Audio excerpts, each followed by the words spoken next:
Broadcast is now starting. All attendees are in listen-only mode. Good morning, ladies and gentlemen. My name is Shibai Ray from UK India Business Council. A big thank you and a big welcome and a thank you for joining this webinar on opportunities in India's food and drink market. This has been jointly presented by Food and Drink Federation and UK India Business Council. As you can see, we have a very strong line of speakers today, starting with Mr. Ian Wright, Chief Executive, Food and Drink Federation, Mr. Sandeep Chatterjee, a UK-based supply chain and operations consultant, and also my colleague Subi Mishra, who is joining us from far off Thailand today, who's going to talk about a little bit about World Food India event that's scheduled to take place later this year. And I'll give you a very brief overview of the food and drink opportunities in India, an overview about the consumer and the market landscape. Before we start off, may I request everyone to switch off their microphone on the laptop. This is to ensure that there are no background noises interfering with the presentations. Without further ado, I would like to hand over to Ian to take you through his presentation. Ian. Well, thank you very much, Ray, and good morning, everybody. It's a great delight to me to be speaking on this webinar today. I want to say a little bit about the Food and Drink Federation. For those of you who don't know us, although I know many members will be already very familiar with us and on the call. I also want to just cover our engagement with UKIBC and say a little bit about our plans for the rest of the year as relates to investment in and exports to India. And perhaps just say a very brief word about World Food India, which I've attended in the past. I was there in 2017, and some of the ways in which it may well be possible for FDF members and others to engage with it. But first of all, a word about FDF. For those of you who don't know, we're the largest trade association in the UK representing food and drink. Our core membership is food and drink manufacturers, importers and producers. And we have many of the world's best known branded businesses in our membership, companies like Coca-Cola, Nestle, Mondelez, Mars, and a whole range of UK businesses like Unilever, UK-owned businesses, Unilever, Britvic, Premier Foods, and others. The vast majority of our members, though, are small and medium-sized enterprises like the food manufacturing sector. So in the UK, there are 7,500 around 7,500 food manufacturers and producers, and 97% of them are small and medium-sized businesses. So one of the things that bedevils, I think, exports to anywhere in the world other than the EU, our biggest trading partner by miles for food and drink, both in terms of exports and imports. But one of the things that bedevils businesses considering investing in either investing in the capacity to export to India and other international destinations is the complexity and concern that there will be in some way a lot of uncertainty about that investment. And I'm here to tell you that that is not necessarily the case. I've been going to India now for 20 years on business. In my previous life, I was a director of Diageo, the world's largest drinks business. And for a very long time, Diageo didn't have a big business in India. It was one of the great markets that we had somehow not managed to crack. That changed about 6 or 7 years ago when we, after a very prolonged courtship, bought United Spirits and Vijay Mallya's business.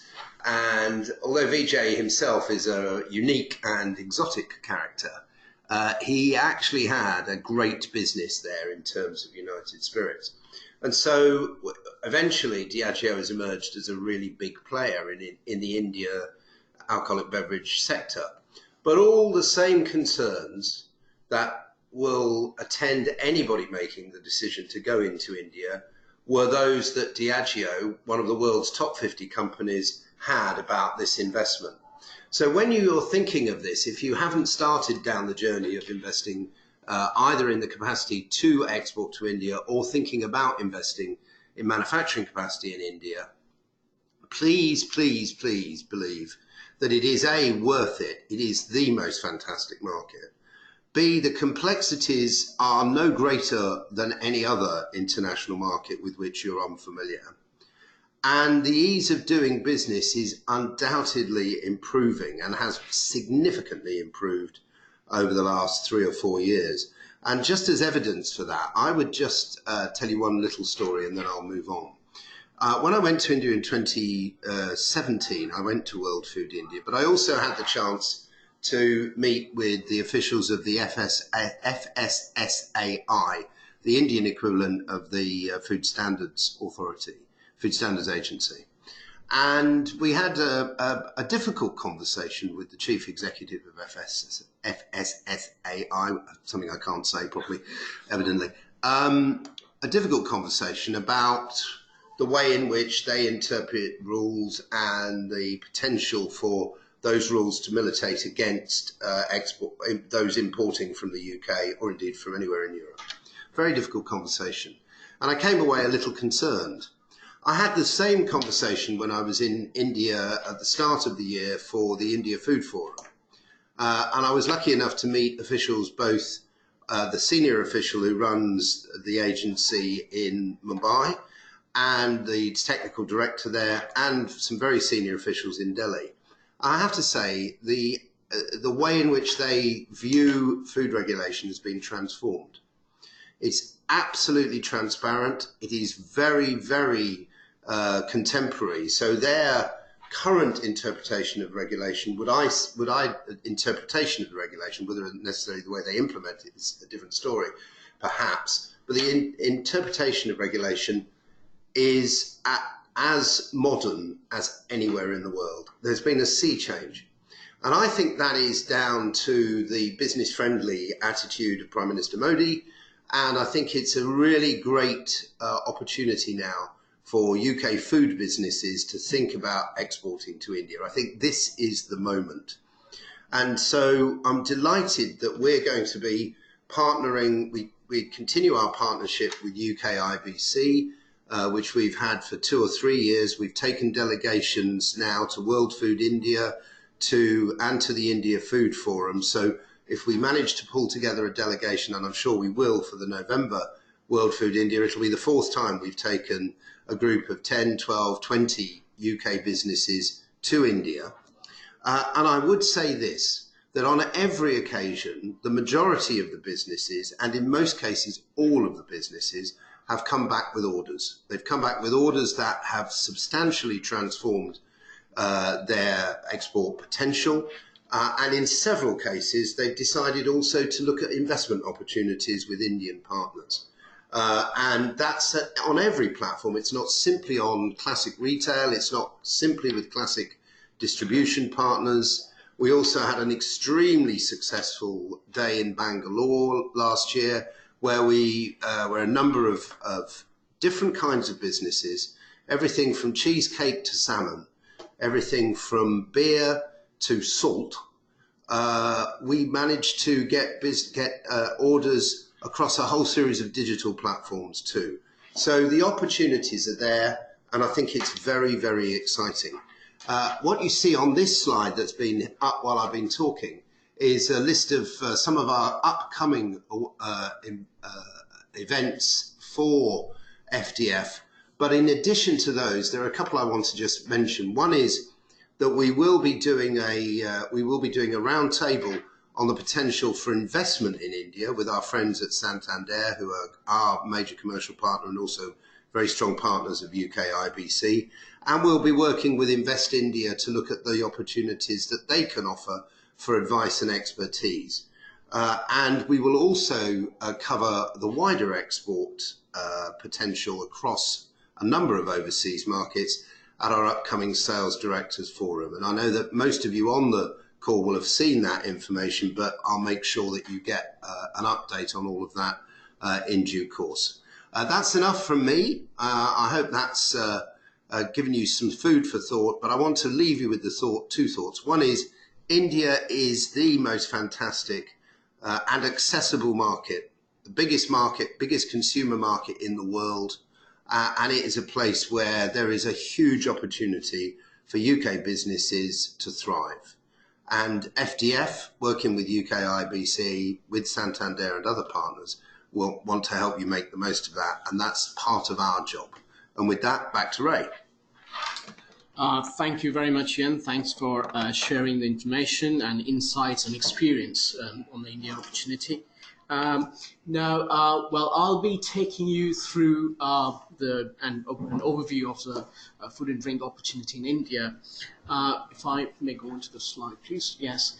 So now, any discussion about international expansion opportunity into any country should logically start with three things. Firstly, the scale of the market opportunity, the target consumer base, and routes to market to optimize the channel opportunities in order to reach the target consumers.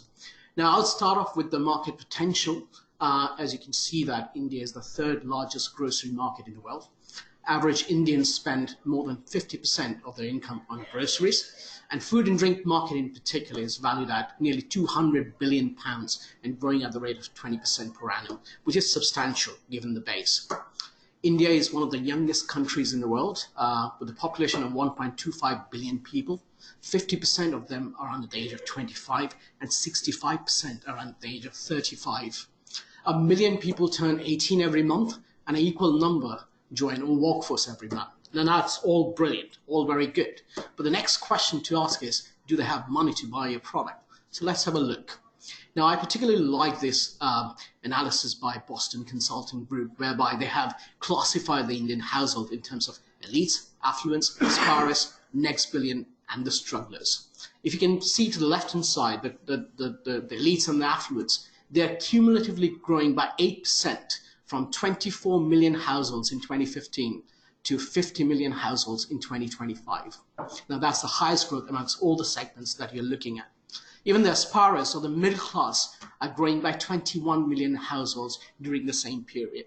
Now, these aspirers of the middle class are, constantly seeking to improve their living standards because of peer pressure, influence of social media, and of course the Bollywood, which is becoming a global phenomenon now. Now, with this knowledge, the key strategic consideration, the key questions to ask at this stage is, at which market segment does your product fit in? Is it a premium provenance-driven product, in which case your obvious targets would be the elites and the affluents, or is it a mass market packaged consumer food product? Or do you have a wider portfolio of good, better, best propositions so as to include the aspirers as well? Now, let me tell you, under the export model, it's more likely that your product will hit the premium end of the market, in which case your obvious targets would be the elites and the affluents. Now,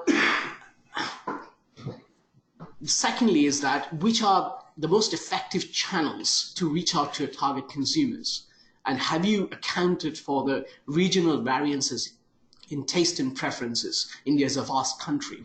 Have you accounted for the variances in taste and preferences, which might dictate your product strategy, your launch strategy, even your partner selection strategy in the Indian market? And last but not the least, which are the most effective routes to market to optimize your channel opportunities? Now, answer to those questions will have implications in terms of determining your total addressable market, and more importantly, your total addressable serviceable market, which is directly related to your product proposition, which could be a certain percentage of the total market, and how much volume and distribution you can expect to generate, and how much revenue and margin you can realistically expect from your India venture. Now, at this end of this slide, you have a very high-level overview of knowledge about the food and drink market and the consumer landscape in India. But now the next question to ask is, where do Indian consumers buy their food and drink from? Let's have a look. As you can see, in bricks and mortar retail, 92% of the market is captured by the fragmented retail or the independent grocers. Yes, this is where Indians buy their food and drink from, and it consists of 12 million independent grocers. Now, compare that with just over 60,000 here in Britain. And in India, we sometimes refer to them as unorganized market, unorganized sector. But let me tell you, nothing could be further from the truth. Well, in this sector, the manufacturer send their stocks to regional carrying and forwarding agents, who then distribute the stocks amongst the locally appointed distributors as per the sales plan.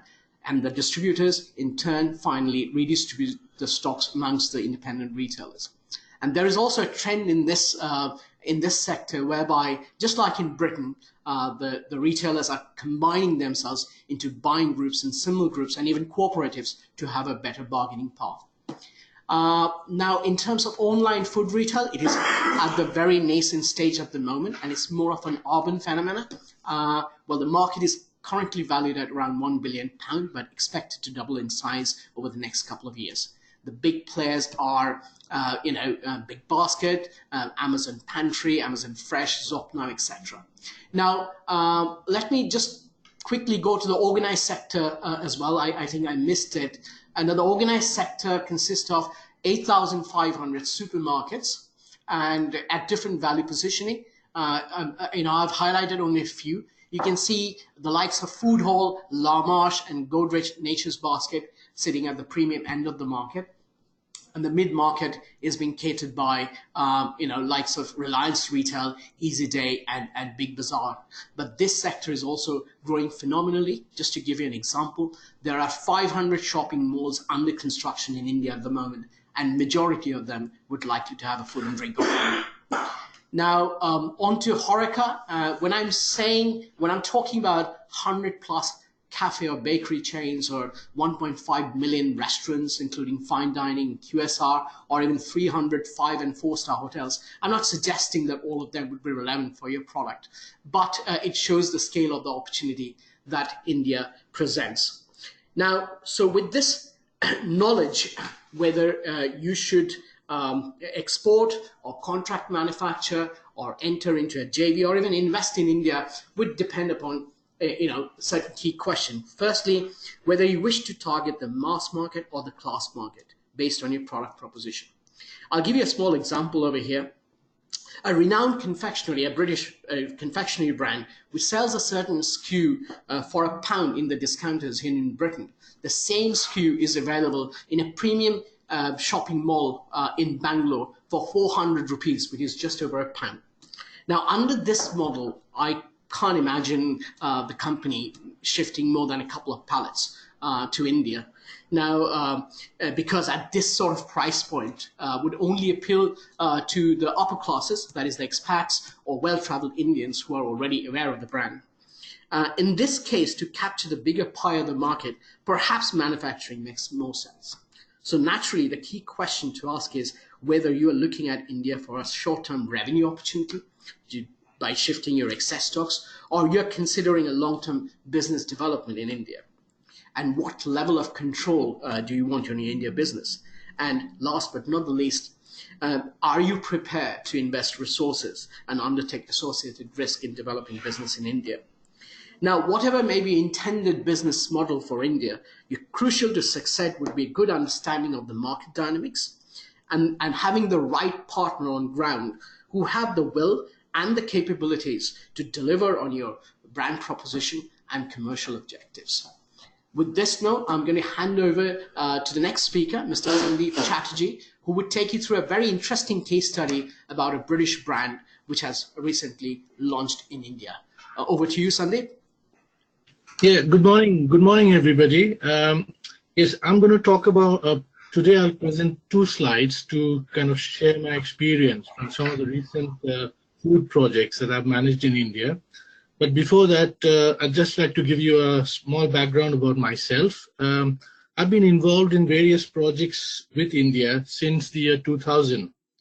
My initial projects were more to do with developing and sourcing a range of products from India on behalf of UK food companies. More recently, of course, I've been involved in projects helping UK companies to evaluate market opportunities and build a supply chain to enter India. My most recent project, which I have just completed, is with Iceland Foods UK, involved in helping them to set up Iceland, India. This project included, of course, product selection and research, establishing the regulatory requirements, building the supply chain from UK, and creating the necessary infrastructure and processes for the new company to operate successfully. I think the first, so Daksha, can you just take me to the first slide, please? Yeah, thank you. So this first slide actually effectively gives you a kind of an overview, based on my experience of working on various food projects in India. So like Shubhayu and Ian touched upon earlier, India offers huge opportunities for food companies today. I think Ian also touched upon the fact that many of the, so-called daunting aspects of trading in India has become quite simple or simpler today. So it's important to understand that the market dynamics and demographics to evaluate opportunities. That means, what Shubhayu was talking, that India is a very vast country, and you don't have to necessarily go and target the whole of the country on day one. It's important for you to understand the demographics and accordingly, evaluate which would be the best opportunity for a company like yours to enter India. Okay. I think Ian again touched upon, some of the regulatory requirements. I think India does have some complex regulatory requirements, but I think once you start dealing with the FSSAI and customs, and provided you tick all the boxes, really it's not so difficult to trade with India. And I'll give you more specific examples in my next slide when I come on to that. I think planning and logistics is very key to doing any project in India, because every cost that you incur in UK or in the supply chain multiplies itself several times before the end consumer buys the product. And as Shubhayu again mentioned that, I know from my personal experience that a product which retails in India for £1 would be retailing in India for about 350 rupees, which is close to about 3.5–4 pounds, And mind you, that's quite an acceptable price for an Indian consumer, for the middle class Indian consumer, as long as they know that this is the quality is acceptable.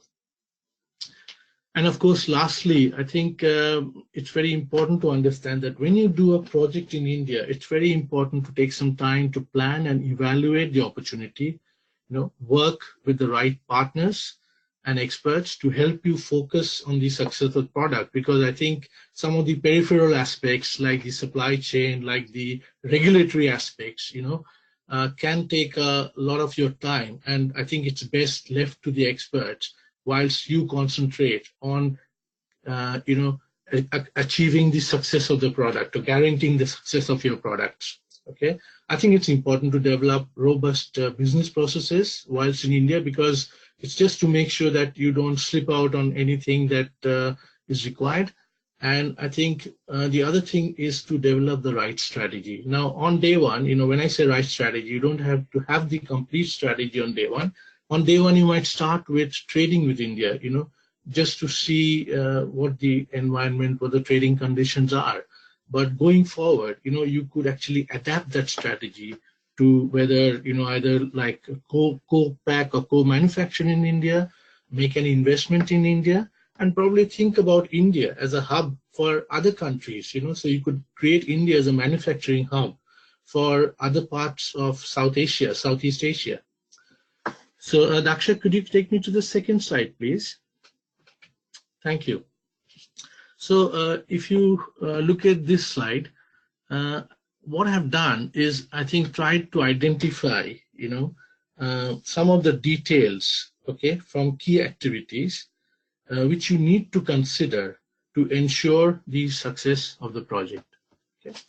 So if you look at market dynamics, as I've touched upon earlier, evaluating the opportunity carefully is very important. Okay. More important is to adapt the product offering. So I think demographics plays a very important role here. Like as a country like India is quite big with microwaves. It's very big with, so you cannot sell a product which is more oven friendly rather than microwave friendly. So it's very important that these small things are taken into account when you are planning your strategy. For example, obviously my recent project involved frozen products. Yeah.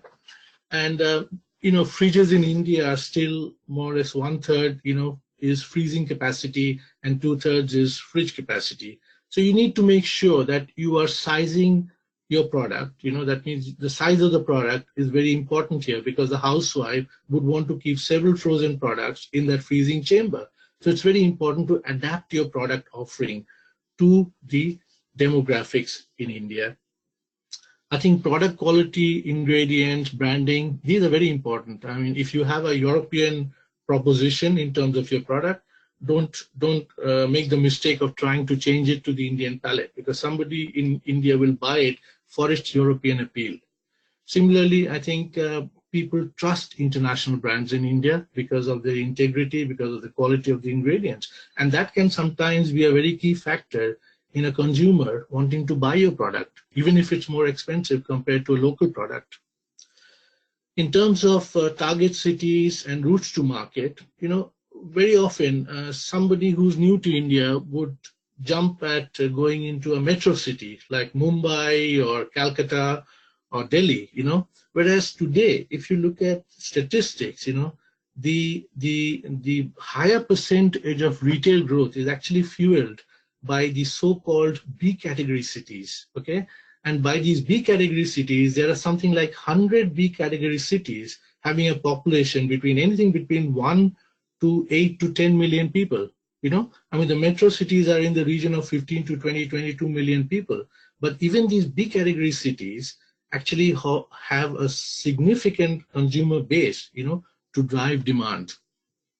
Again, sometimes because of logistical reasons, your route to market, you need to consider. Sometimes I think direct selling is not a bad idea if you can support it properly with social media, etc. So those are all those things you should consider. Pricing, of course, the Indian consumer is very price sensitive.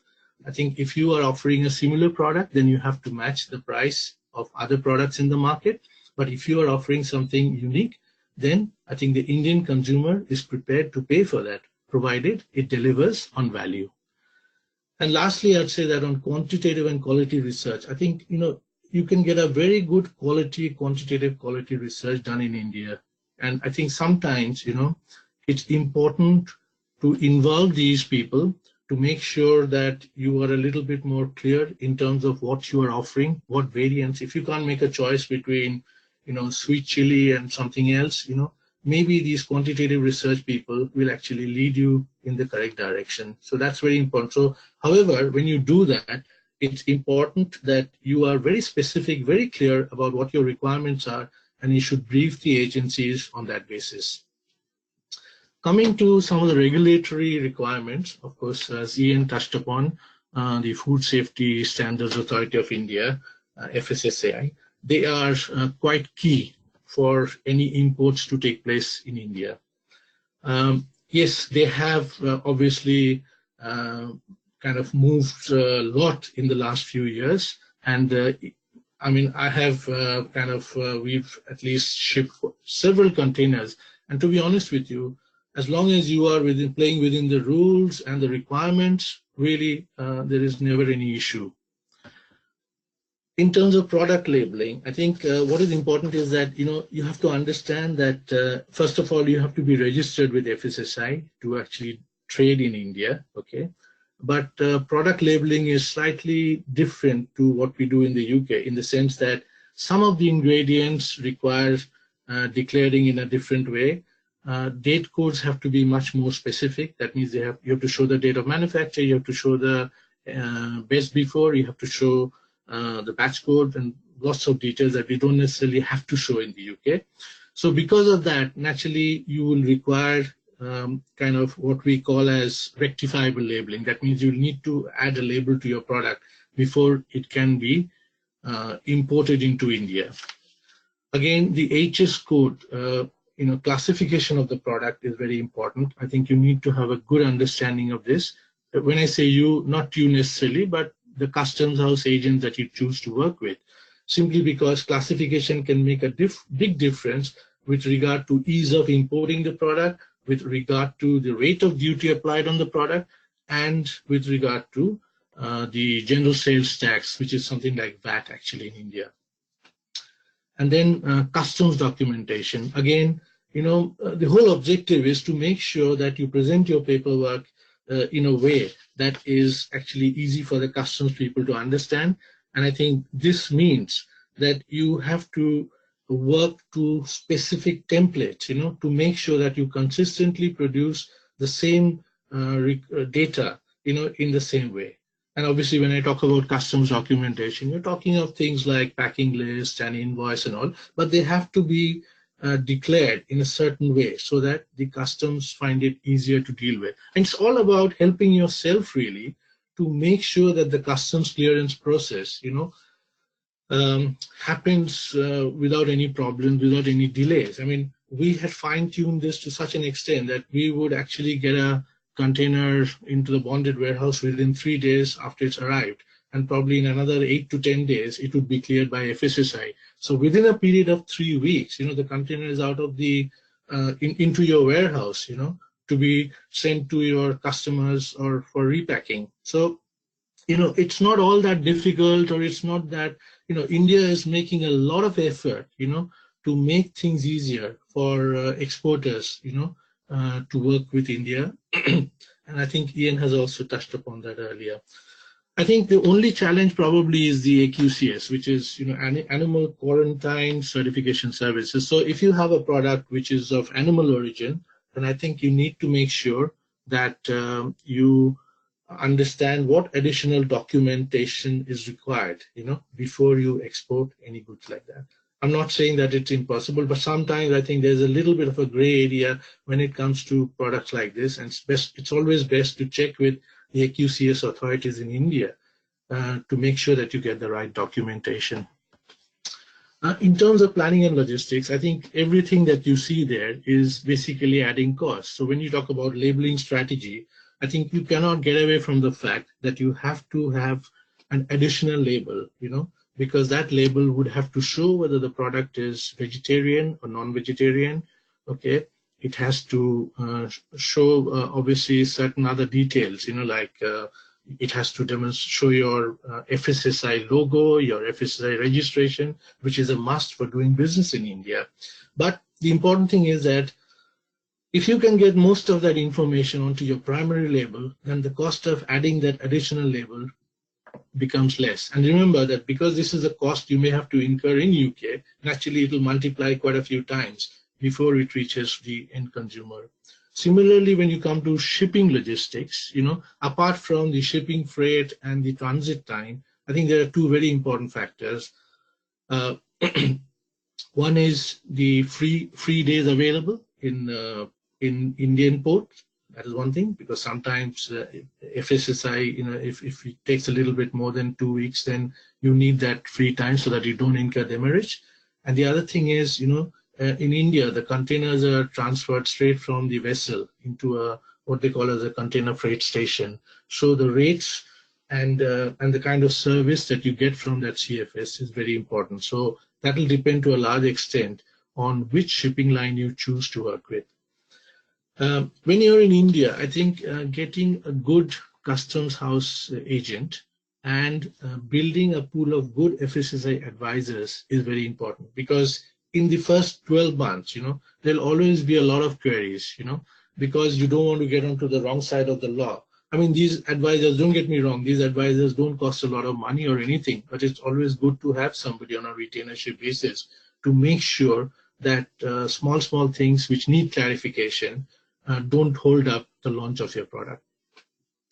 Again, in India, because of road logistics, the less of handling that you can do, the better. I mean, for us, let's say, I would always say that you should have something like a hub which handles your, customs, your ex-bonding, your reworking or repacking, all those things under one roof, your storage, the advantage of that is then, of course, in India, transportation, land transportation can be quite expensive, and especially if you are handling a frozen product, there's also a risk of the integrity of the product being compromised. So to avoid some of these risks and costs, it's always good to see how best you can optimize your handling.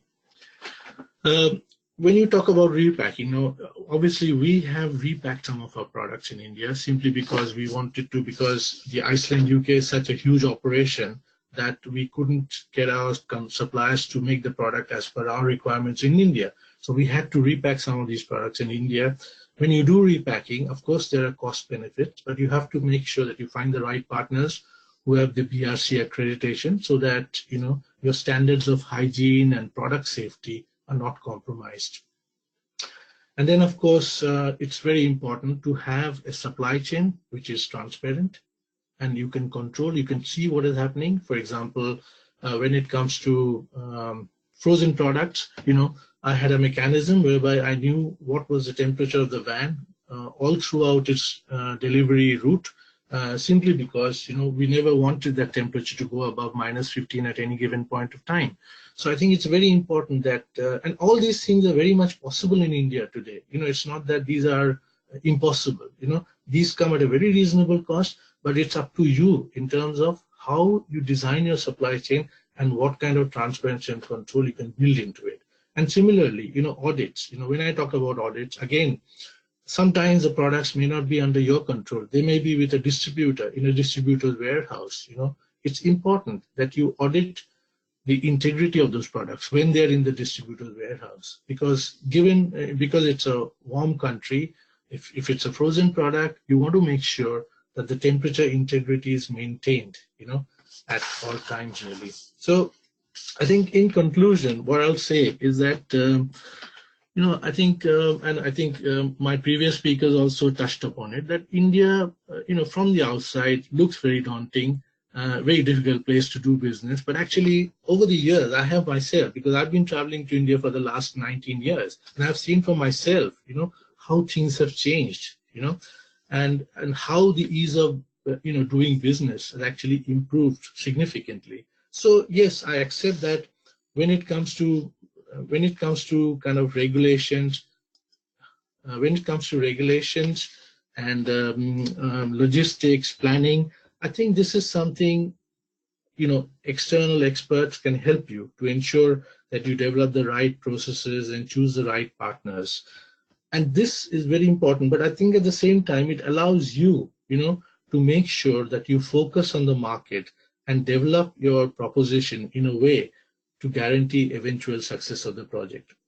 I think the last point probably I will make is that, if you think that setting up a manufacturing base in India benefits, obviously will benefit your product, if the volume justifies it, you should think about seriously doing it, because this will improve your competitiveness in a huge way. Because, a 1 pound product can cost about £3.5 by the time it is retailing in India, because of the import duty and the logistics cost and storage costs, etc.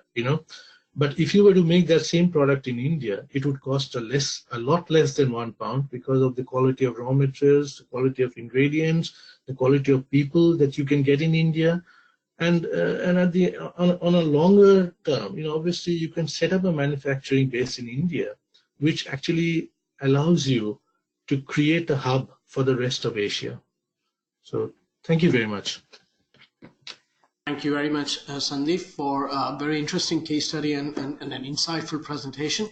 I would now like to request Subi, my colleague who's in Bangkok at the moment, to take you through her presentation. Subi, over to you. Thank you, Ray. Thank you so much. And thank you, Sandeep, for your background. And thank you so much, Ian, because you actually laid a very good background for World Food India. Before I start, my name is Shubhi Mishra, and I am in team UKIBC. I'm based out of India. And I must tell you guys that the best advantage which UK companies right now have is that UK products are perceived perceived as high quality. There is a historical connection between the two countries. India is entering into a stable political environment, and also that global trade outlook, I'm not naming any country, is creating bit of a chaos, which can be beneficial for UK businesses to look at Indian market. Dexa, can I please have my next slide? So I'll first give you a brief introduction about the World Food India show. Again, thank you, Ian, for giving a background on that. This year, the show is due to happen from November 1 to 4, 2019 in New Delhi. The venue of the show is yet to be determined. In 2017 edition, the show attracted over 75,000 visitors, and there was a participation from over 61 countries. If any one of you want to look at the magnitude of the event, go ahead, Google and type World Food India 2017, and you can see series of images to give you an idea about the kind of turnaround the event had. The event was not only an exhibition, but it also had investors meet, it had conferences, it had food street. So we have done a lot of internal brainstorming before we concluded that World Food India will make more sense for UK companies to have an attendance at, because the show has multilateral approach. It has government to government angle. It has government giving placement for businesses which are willing to invest in Indian market, and also for those which are willing to enter into Indian market. So if you're willing to import, or if you're willing to invest into the market, this will be a platform which will provide you a mix of the two things. And it will also give you an opportunity to showcase your products with other global players. And as I said earlier, that fortunately with the stable political environment, it is anticipated that government will put in more efforts to make this event a grand success. What all segments can consider participating at the show are alcoholic beverages, dairy sector, meat and poultry, snack foods and beverages, health products, nutritional range products, fruits and vegetables, food grains, spices and herbs, and many more. We have listed some down here, and if at any stage any of you think that you have products which can be of possible interest for Indian market, feel free to send them to Team UKIBC. We will be happy to help you understand the regulations around your products, to give you a brief idea that whether your products have market access and what are the specific requirements around it, so that you're more educated when you come to the market with your products and can then talk more sense with your possible business partners. Next slide, please, Dexa. So we are not suggesting you to be just participating at World Food India. We are intending to develop an entire program, which will be a 5-day trade mission. We will be helping you connect with the right partners. We will be helping you understand about the regulatory aspects. Not to miss that the delegation will be led by Ian Wright himself. Team UKIBC will be present on ground. We will be giving you an update on the regulatory compliances. We will be helping you align pre-arranged B2B meetings. And as my colleague Ray mentioned, that there are several components in the market. So it is not only the importers we'll be introducing you to. We will also be taking you around to see the market, because we firmly believe in that you have to see it to understand that what the reality is on ground. Means all of us can do that talking, we can show you the images, but we cannot change the experience which you will get yourself firsthand if you are coming here on ground. Our retail tours will include wet markets, unorganized retailers, organized retailers. We are working with British High Commission to organize networking receptions, which will give you a casual platform for you to interact with the Indian businesses. We will be sending you briefing papers ahead of time for you to understand the regulations, for you to know where your product stands. We will be giving you brief profiles of the VIPs you'll be meeting through your visit. And at our trade networking event, you will get a chance to meet with the key industry leaders. And again, not to miss that the entire team UKIBC will be available on-site and off-site for personalized assistance. And we will not wrap it up only for this 5 days with the trade mission. We will help you do your follow-up meeting request. We will help you understand if you have any follow-up questions from our end. And you can just pack your bags and show up, and rest I'm sure that we'll be happy to take care of. That's it from me. Thank you so much, guys. Sounds quite easy peasy, and thanks for a comprehensive presentation. Details on the event that's going to take place in November. Thank you very much. I think we have some time for Q&A session. If there are any questions, could you please type it out in the box below? Then one of us will pick it up.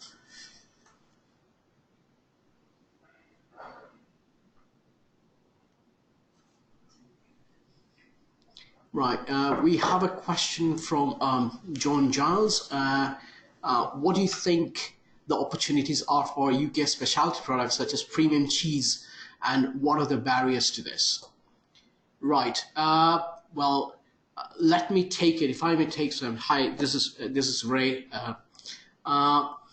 Yes, I mean, as I mentioned that, for specialty cheese products, obviously there is a strong provenance element to it, and obviously, Indians are a lot more traveled nowadays, and they understand this provenance credentials. They understand the quality, that it offers. So yes, there is a market for it, but yes, as I've mentioned, that identifying your target customer base is important.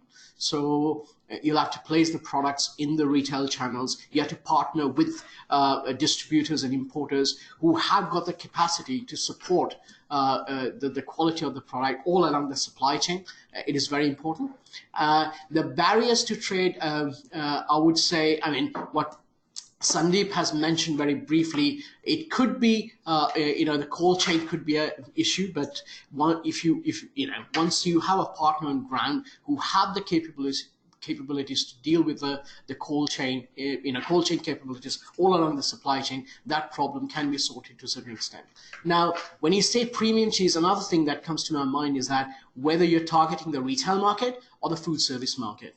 Now, obviously, in retail, as I've mentioned, there are premium retailers where you can market your product, and they have, specialty import sections, where you can place your product. But for the HoReCa market, below the line marketing is also necessary, whereby what we recommend to our clients is that when you visit India to select your partner on ground, do visit your end customers as well, and introduce the brand and the product to them in person, whereby thereby creating a demand for the product at the same time. I mean everyone, all the suppliers around the world are after those few food purveyors and importers in India in a push strategy. What we recommend is that you also meet your end consumers and create a demand for the product as well in the market.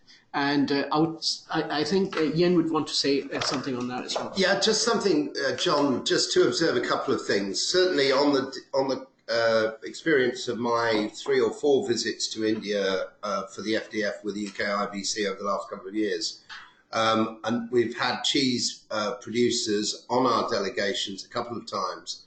And although they have maybe found it initially a little difficult to work through their proposition, I think we know more about that now and could help. And certainly there are 2 very clear areas where you can see this market developing. One is in the very urban supermarket sector, particularly in Delhi and Mumbai, and actually in Bangalore, where there are already a reasonably large number, not just of expatriates, but of highly travelled Indian residents and non-resident Indians who may come and go in those areas, who have a great familiarity with and affection for UK and European cheeses. The other area is very definitely, as Ray just said, in the restaurant sector, restaurant and hotel sector. If I can just tell one very tiny story, I got trapped in Mumbai during the 2005 Mumbai floods. They came very quickly. The airport was closed. I managed to get back into the hotel I was staying in just in time, and had a room there, but got stuck in that hotel for 3 or 4 days. And by about the second day, the food had run out in the kitchen. And I'm allergic to nuts and a number of other things, shellfish. So I have a very relatively limited group of things that I can eat in certain circumstances. And by the end of the second day, I was existing on the cheese from the buffet in the hotel. And I have to tell you, although it was recognisably cheese, it was pretty bloody terrible cheese. If I go back to that hotel now, 15 years, 14 years later, the way in which the cheese board has completely changed. And if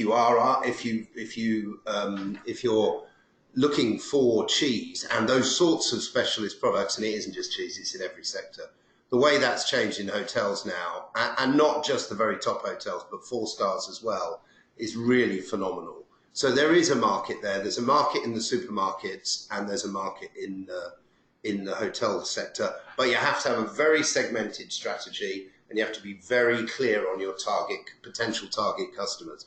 But if you do that, you will succeed. This is Shubhi, and I would want to add on to what Ian and Ray just said, that right now Italy is the largest supplier of cheese products to India with about 25% market share, followed by Denmark, and UK is at about 16 to 17% of the market share. And we can say this with full confidence that retailers and HoReCa sector both in India are clearly demanding for high quality products. So no doubt there is demand. It is just that we need to benefit from this time where there is a supply demand gap and fill it up with our presence. Right. Thanks, Subi. The next question is from Alan Bird. Alan has asked, what's the size and the growth of the online channel in India? And what is the size of the sports nutrition and weight management, etc.? And also from Alan, what is the appetite for lifestyle brands, managed nutrition that are convenient, and what is the best retail channel to access this market? Right, Alan, as regards your specific query on the size of the market on sports nutrition, I think I'll have to get back to you on that through an email. But as regards the online in food and drink, as I've mentioned, that the market is currently valued at 1 billion, but it's going to double in its size over the next couple of years. And also, as I mentioned in my presentation, that it's more sort of a urban phenomenon. So yes, I mean, that's the online is the right route to market. But at the same time, other routes to market, other channels could be gym. Gyms are mushrooming in India like anything now, both the national players and regional players, and Indians are getting hooked to it. So that's another channel. As regards other bricks and mortar presence, you can place them in some national pharmacies as well, like Apollo Pharmacy, which has got more than 2,500 outlets across India, and certain national pharmacies and certain specialist pharmacies as well, on a regional basis in Mumbai, Delhi, and Bangalore. So yes, I mean, yes, I can give you a lot more information on that if I have your email address, etc. So feel free to write me any further questions you have. I'll be more than happy to answer back, on your specific queries. The next question is which person at UKIBC to discuss in person to be able to sell. Sorry, I can't see the question. Meat products in India. Right. This question is from John Perry. Hi, John. Yes, we have sector specialists, specialists from across all sectors. And as you may be aware, we have 3 offices in India, in Delhi, Mumbai, and Bangalore. So I'm sure I'll be able to put you in touch with one of my colleagues, who can give you more information on that. And you're free to send me an email, and I'll liaise with my colleagues and come back to you, or we can discuss this over a conference call as well. Not a problem. Okay, the next question is, what are the opportunities for exporting alcohol to India can I see the question? From India to from the UK, yes. I mean, when you say alcohol, what product you're talking specifically? Because, I have a person next to me who's an expert on the subject, so I'll hand over to Ian. Well, I wouldn't say that. And my experience of doing this is a bit out of date because it's 5 years since I worked for Diageo, but I should just tell you, I'm still a shareholder, so I'm extremely keen on their success in India. I think it's fair to say that the regulations governing alcohol are probably the trickiest as it relates to food and drink.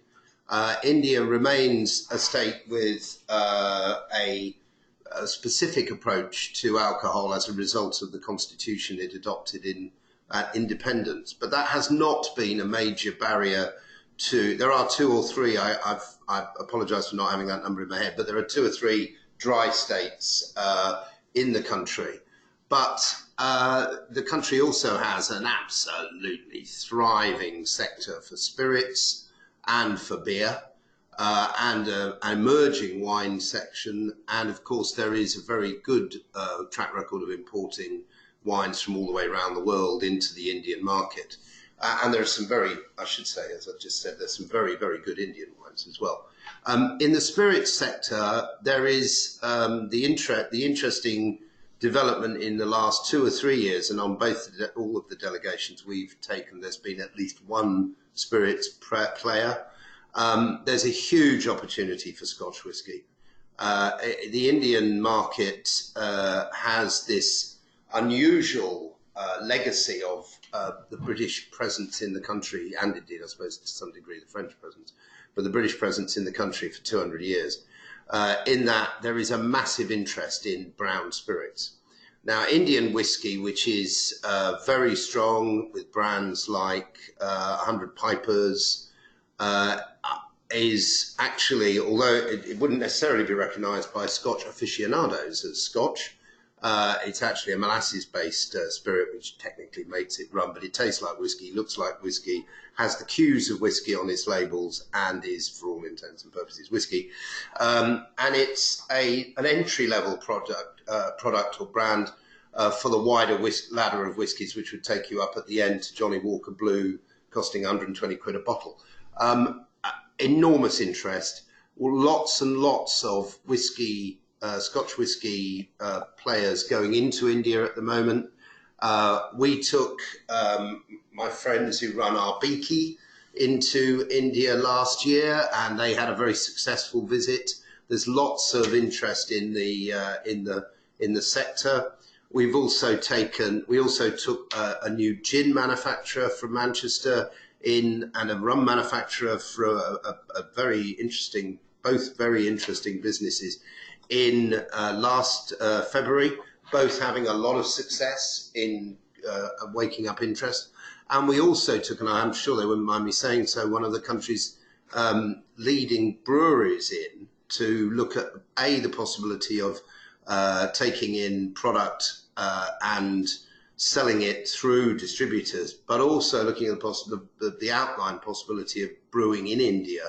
And if you think, of course, that IPA, one of the main kinds of beer sold in the UK, actually stands for India Pale Ale, and was a product developed for the British and Indian armies, IPA brewed in India would have a particular cachet using Indian ingredients. So I think there's a big opportunity. There's a lot of licensing rules to negotiate. There's much demand. There's still some difficulty with individual states, and that's perhaps a challenge, but with the right partner, either as an advisor or as a distribution partner, there's a big opportunity. And we can help you with more on that, and we can put you in touch. UKIBC can do this, and FDF will help put you in touch with the right people and the right regulatory advisors to help you know where to start and how to avoid pitfalls in the early days of the business. Thank you very much, Yen, for that comprehensive answer. And I'll move on to the next question from Milan Shah. And Milan has asked a question: given the millennial-oriented demographic, has India seen growth in insurgent brands in the elite and affluent segment at the expense of the established player? Milan, not really, because the pie is getting bigger. It's not a zero-sum game in India. So most of the subsectors in food and drink, all of them are growing, and even the established players, are premiumizing their products. You will see mostly the domestic players are now effectively competing with their foreign counterparts by premiumizing their products. So they have a comprehensive portfolio to offer in a good, better, best proposition. So to answer your question, no, not really, no. The next question is from Shivam Garg. Would it be advisable for a UK Scotch company to export, considering high import tariffs in India? Yen, would you like to answer this question? Well, I think the answer to that is yes, provided you get your strategy right. And there are many examples of businesses who have gone to India with niche strategies for particular Scotch, whether it's blended or malt, single malts, and they've succeeded. There are, of course, examples of those who tried to make an India market entry and failed. And I think it's really, really crucial to get the strategy right. I think it is all about a city-based strategy. And frankly, you might as well start with Mumbai and Bangalore and one or two other major cities. There's not much point in going beyond those. There are some very clear showcase hotels, as with the UK market.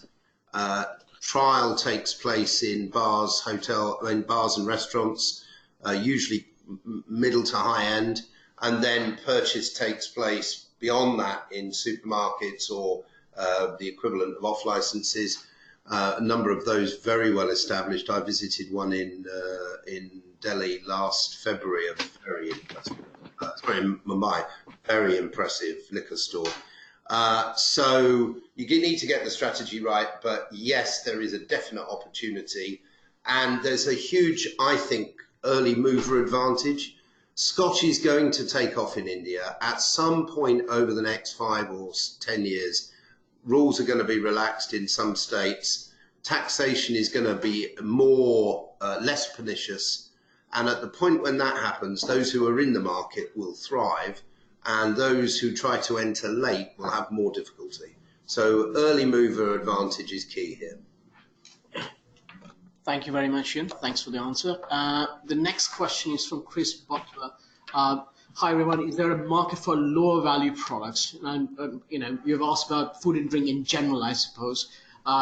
Ian, lower value, lower price products obviously is a big advantage. It will allow you to compete in the local market. As I mentioned in my presentation, with a product which is a low value product will give you access to 12 million grocery outlets in India, apart from the organized retail. However, I'm not sure if that will work under an export model, because obviously after paying duties and taxes and after providing for margins along the supply chain, your products are most likely to hit the premium end of the market. So if you are manufacturing within India, yes, probably you'll be able to achieve a price point which can be called a lower value from Indians' perspective. So yes, definitely there's a and then the fact that Sandeep also mentioned that it's a price sensitive market. So a lower price point, a good value for money, it will always be a winner in India. Yes. Next question again is regarding alcohol. It's from Stephen Mel. What is the size of the alcohol market in India? Is there a demand for imported well-known brands? Yen, back to you again. Well, I can't give you the figure on the size of the alcohol market, Stephen, but I'll certainly see if we can find one for you. But it's huge. A billion plus people provides a big market.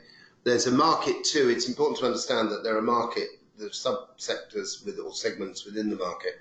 So there's a huge high-end market, because having a billion and plus people means that you've got a middle class of, I can't remember how many we say it is now, but it's in the hundreds of millions.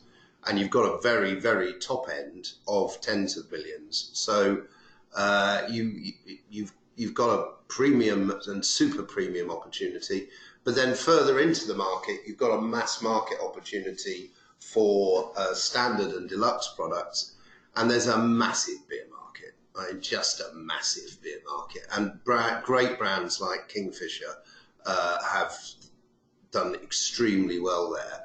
There's also an emerging craft beer market. So the same stimuluses of interest in niche tastes and provenance that drive the market in the US. Interestingly, craft beer really emerged in the US rather than in the UK, where you'd think it would have come from. Now in the UK, a huge explosion of breweries in India as well. But they're the opportunity for those who can bring expertise, bring particular quality products, a big opportunity there. But again, I go back to my earlier answer. This is all about having the right entry strategy, bringing the right resources to the party, which doesn't mean necessarily the biggest resources, but it means flexible, fleet of foot, very well thought through delivery strategies, find the right partner and deliver the product at high quality, faultlessly, and you have a great opportunity there. Right. I think that's the end of Q&A. So that's all the time we've got for the session. So thank you very much again for everyone to join this webinar. And I would like to thank Sandeep and Subi and Yin for their inputs in this webinar. So thank you very much. I hope you have a good day wherever you're based, and goodbye from all of us here in Food and Drink Federation. Thank you.